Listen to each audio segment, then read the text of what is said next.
পদ্মার পানি শোধনাগার থেকে পাইপলাইন টানতে কাটা পড়ছে রাজশাহী চাঁপাইনবাবগঞ্জ মহাসড়কের পাশে বেড়ে ওঠা ৭৬২টি গাছ। এরই মধ্যে শুরু হয়েছে গাছ কাটার কাজ। প্রায় অর্ধশত বছর বয়সে এসব গাছ কাটায় ক্ষুব্ধ এলাকাবাসী। তবে রাজশাহী ওয়াসা বলছে, নগরবাসীকে সুপেয় পানি সরবরাহে নেওয়া গুরুত্বপূর্ণ প্রকল্পের স্বার্থেই গাছগুলো কাটা হচ্ছে। সড়ক ও জনপদ বিভাগ বলছে, জায়গা সংকট আর ওয়াসার জমি অধিগ্রহণের সুযোগ না থাকায় নিয়ম মেনেই কাটা হচ্ছে এসব গাছ। নতুন ব্লেন্ডে আরো রিচ অ্যারোমায় সেলন ফ্যামিলি ব্লেন্ড টে। এই বিশ্ব রোডের অনেক জায়গা এই গাছ না কাটে অবশ্যই এগুলো করা যাবে তো কাজ। ছায়াতে থাকলে একটা ভালো থাকতো, আর কাটে দিলে এটা একটা ক্ষতিকর। রোদে আমরা চলাফেরা করি খুব কষ্ট। আগে যে আপনার ঠান্ডা ছায়া যে বাসা থেকে উঠে একটু দোকানে বসবো, ছায়া পাই, কিন্তু এই ছায়াটা তো হারিয়ে গেল। পরিবেশ আন্দোলনের সঙ্গে সম্পৃক্তরা বলছেন, এক একটি গাছের বয়স প্রায় অর্ধশত বছর।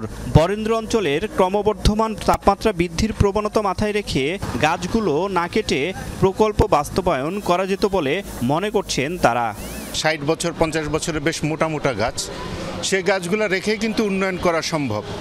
কিন্তু কিছু যদি অধিগ্রহণ করতে জায়গা, খুবই অল্প জায়গা অধিগ্রহণ করে সরকার উন্নয়ন করতে পারত। ওয়াসা জানায়, কাজের স্বার্থে পর্যাপ্ত জায়গা না থাকায় সড়ক ও জনপদ বিভাগকে গাছ কাটার জন্য চিঠি দেওয়া হয়। অনুমতি পাওয়ার পর তারা নিয়ম মেনে গাছগুলো কাটছেন, আর যে গাছগুলো রেখে কাজ করা সম্ভব সেগুলো রাখা হয়েছে।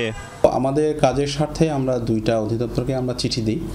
চিঠির প্রেক্ষিতেও যথাযথ অনুমোদনের সাপেক্ষে এই গাছগুলো কর্তন করা হয়। কিছু কিছু গাছ রেখে কাজ করা সম্ভব হয়েছে, সেগুলো আমরা করেছি। সড়ক ও জনপদ বিভাগ বলছে, ২৬ কিলোমিটার রাস্তায় কিছু অংশে সামান্য গাছ কেটে পাইপলাইন বসানো সম্ভব হয়েছে। তবে নগর সংলগ্ন অংশে জায়গা সংকট আর ওয়াসার জমি অধিগ্রহণের সুযোগ না থাকায় নিয়ম মেনে গাছগুলো কাটা হচ্ছে। কাজ শেষ হলে ফাঁকা জায়গায় নতুন করে গাছ লাগানো হবে বলেও জানান তারা। রাজশাহী শহরের দিকে তারা বলতেছে, এখানে আমার সড়কে রাইট অফ ওয়ের জায়গা কম এবং তাদের প্রজেক্টের এমন প্রভিশন যে তাদের জমি অধিগ্রহণের কোনো সুযোগ নাই। সেক্ষেত্রে তাদের চাহিদার প্রেক্ষিতে এই অংশটুকু পুরো গাছ আমাকে কাটতে হচ্ছে।